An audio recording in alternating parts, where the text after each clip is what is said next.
The impact of psychiatric genetic counseling. There are nearly 40 years of research into the impact of genetic counseling as a service for families at risk for genetic disorders. Psychiatric genetic counseling is an up-and-coming subspecialty within genetic services with a limited amount of research into its clinical impact. Part of what makes genetic counseling for psychiatric illness different is that there are no clinical tests for psychiatric illness. In most cases of mental illness have a multifactorial inheritance pattern where both genes and environment impact its development. Despite these differences, there is evidence that individuals and families affected by psychiatric illness are interested in genetic counseling. The Translational Psychiatric Genetic Group works out of the University of British Columbia in Vancouver. The principal investigator is Janine Austin, who holds a PhD in neuropsychiatric genetics and a master's in genetic counseling. They clinically practice psychiatric genetic counseling for those with idiopathic mental illness and research the impacts of this work. The articles that I will be presenting today are a result of this research. The first paper we'll talk about is called Evaluating a Unique Specialist Psychiatric Genetic Counseling Clinic, Uptake and Impact. The study and design in this case was a descriptive study. It was a pre-experimental design set in a naturalistic setting. They used this design because just to provide a framework for what they were doing in the clinic and to show some preliminary evidence for the treatment efficacy.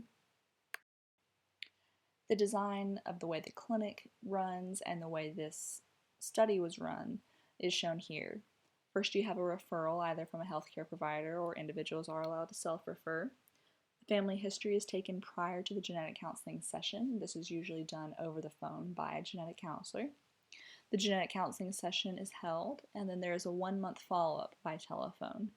We'll talk about what happens during the follow-up and before the session. About half of those who visited the clinic for genetic counseling between February 2012 and January 2013 consented to provide their data. If you refer to Figure 1, you can see that demographics of those who consented and overall clinic attendees are not significantly different. The figures in the table are presented as percentages. The clients were predominantly female. Most had a personal history of mental illness. Most attended the appointment in person, but they also offer genetic counseling by telephone or telehealth, and most people came to the session alone. The outcome measures for this clinic, and therefore this study, are the Genetic Counseling Outcomes Scale, which measures empowerment, and the Illness Management Self-Efficacy Scale, which measures the perception of illness manageability. The GCOS was given to all clients before the genetic counseling session and at 1-month follow-up. The Illness Management Self-Efficacy Scale was only given to those with a personal history of mental illness and was likewise given before the genetic counseling session and at 1-month follow-up. These figures show that GCOS scores and ISMES scores went up from pre-genetic counseling to 1-month follow-up. There were some limitations to the study, including the fact that there was no control group. The pre-experimental design allowed for some conclusions to be made about the usefulness of genetic counseling for patients and family members affected by psychiatric illness, but there was no control group against which to compare this intervention.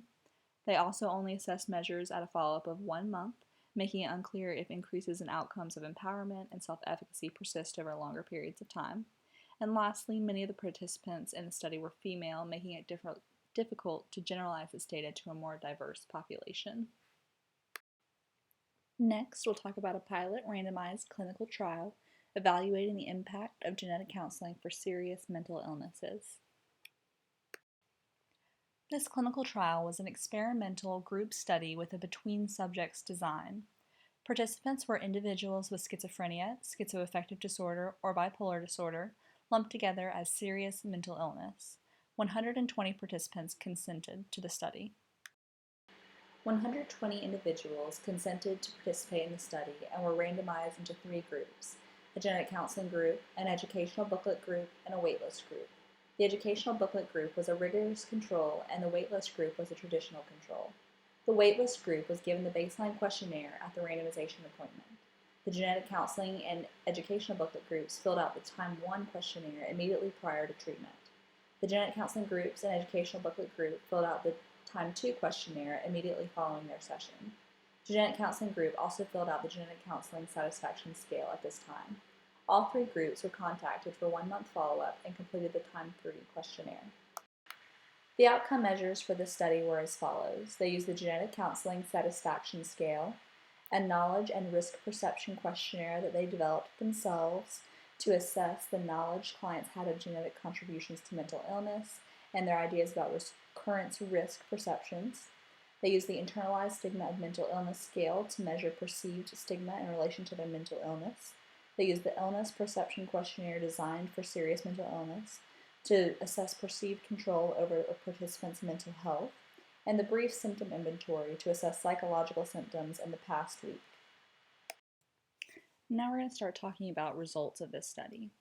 They found that knowledge scores were not significantly different between the genetic counseling group and the educational booklet group, but they did see, and you will see this in this graph here, that the knowledge scores increased from time 1 to time 2, and the knowledge scores for both groups were not significantly different between time 2 and time 3, that is, immediately after the genetic counseling session and at follow-up. This indicates some level of persistence of the knowledge information from immediately after the session, when you just heard all of this information, to 1-month follow-up. Additionally, they found that the intervention scores, those from the genetic counseling group and the educational booklet group, were significantly higher than the waitlist group at follow-up. As far as risk perception, there were significantly more accurate responses in the genetic counseling group than both the educational booklet and waitlist group. If we look just at the genetic counseling group, we see that accurate risk perception increased from 50% to 85% from initial to follow-up. Overestimation in the genetic counseling group decreased from 45.8% to 5%, which was just one individual.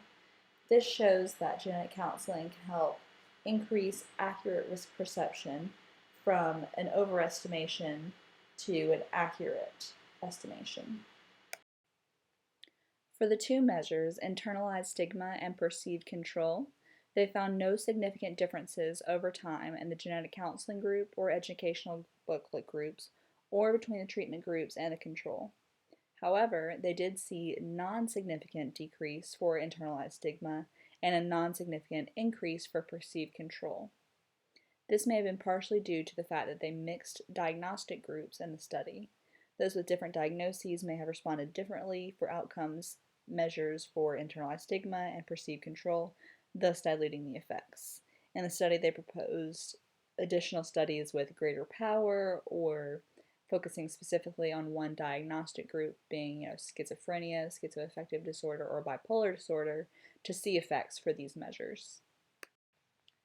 There are many strengths of this study, including the fact that this is the first successful randomized controlled trial study in psychiatric genetic counseling. They recruited from the general population instead of from other studies of genetics and serious mental illness, allowing them to get a more accurate representation of genetics knowledge at baseline. The educational booklet was a rigorous control in that subjects came to the same clinic and met with a researcher, much like the genetic counseling group. Limitations include the small sample size that caused their study to be underpowered for some outcome measures. They note that the educational booklet provided a narrow range for recurrence risk, whereas the genetic counseling session generally provided a larger range. Therefore, it may have been more difficult for the educational booklet group to provide an answer to the risk perception question that was accurate. Blinding was not possible in this study, and this study group in this trial may not be representative of all those with serious mental illness. Overall, the conclusions for these 2 studies are that genetic counseling increases empowerment and self-efficacy, and that psychiatric genetic counseling can have clinically significant impacts. Additionally, genetic counseling or an educational booklet for serious mental illnesses can increase knowledge of genetics of mental illness. But genetic counseling alone leads to more accurate recurrence risk perception. Future studies will provide more evidence for the therapeutic impacts of psychiatric genetic counseling. This literature review provides evidence that psychiatric genetic counseling is informative and therapeutic for clients and families affected by mental illness. This research is being conducted out of a specialty clinic in Vancouver, Canada. My question for my capstone project is, how are genetics professionals experiencing referrals for psychiatric indications outside of psychiatric specialty clinics? The goal of my capstone project for genetic counseling is to use a survey strategy to assess the frequency with which genetics professionals are faced with psychiatric illness as an indication, the types of referrals that are seen, the types of questions and concerns that patients pose, the confidence with which professionals are addressing questions about the genetics of psychiatric illness, and what tools and educational resources have been helpful and what should be developed for clinical practice.